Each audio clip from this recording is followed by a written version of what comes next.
আসসালামু আলাইকুম। আমি এই নির্বাচনকে কেন্দ্র করে ২ টি কথা না বলে নয়।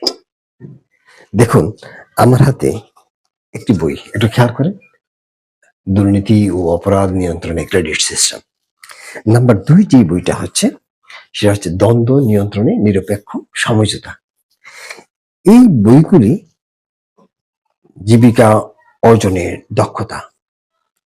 তবে ১ম যে ২ টা বই দেখাইলাম, এটি হচ্ছে সম্পূর্ণরূপে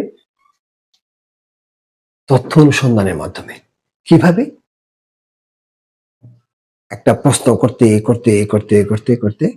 ধ্যানের মাধ্যমে কিভাবে এর করতে হবে, কোন প্রক্রিয়া করতে হবে, কোন প্রক্রিয়া করলে ভালো হবে, কোন প্রক্রিয়া আমাদের দরকার, ধ্যান করতে দেখা যায় একটা আউটপুট আসে, একটা উত্তর আসে।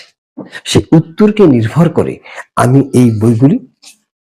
এই বইগুলি করেছি, শুধু উত্তরের উপরে। তাহলে উত্তরগুলো কোত্থেকে আসছে সেটার উপরে আবার আমি বহুত পরে, তার মানে এই বইগুলো লিখতে আমার লাগছে ২৬ বছর। এই ২৬ বছর পরে আমি আবার লাগলাম, এই যে উত্তরগুলো আসলো কোত্থেকে আসলো, তারপরে আমি আস্তে পৃথিবী, মানুষ, মস্তিষ্ক এই পড়তে এই ৫-৬ বছরে আমি দেখলাম, বুঝলাম যে ঘটনা অন্য কিছু। আমাদের যে মস্তিষ্ক আছে, আমাদের যে মাথাটা আছে, এটা কিন্তু একটা চুম্বক। আর পৃথিবী যেটা আছে, এটাও কিন্তু একটা চুম্বক। এই মাথা এবং পৃথিবী যখন এক সমসাময়িক হয়ে যায়, কিসের সমসাময়িক হবে? এটাকে বলা হয় ফ্রিকোয়েন্সি। তার মানে পৃথিবীর ফ্রিকোয়েন্সি এবং মানুষের মানে নির্দিষ্ট মানুষটার ফ্রিকোয়েন্সি যদি সমান হয়ে যায় এবং কেউ একজন অন করে দেয়, তখন কিন্তু সে পৃথিবীর শব্দগুলো শুনতে পায়। তাহলে যদি সব শব্দ যদি একসাথে শুনে, তাহলে তো তার মাথা খারাপ হয়ে যাবে। না, সে যেটা শুনতে চাইবে ঠিক সেগুলি তার কাছে আসবে। আর এই প্রক্রিয়ায় বহুদিন পরে আমি বাইর করতে পেরেছি যে এই সিস্টেমগুলি, এই প্রক্রিয়া আমার কাছে এসেছে। তাহলে আমি যেটা দেখছি যে এই যে নির্বাচনের সময় কি কি সমস্যা হতে পারে, এর উপর কিন্তু আমি একটা সিস্টেম তৈরি করেছিলাম বহু আগেই। মানে সেটা হলো জাস্ট এখান থেকে নিয়ে করা আর কি, এই বইয়ের থেকে লেখা, আর কিছু নয়।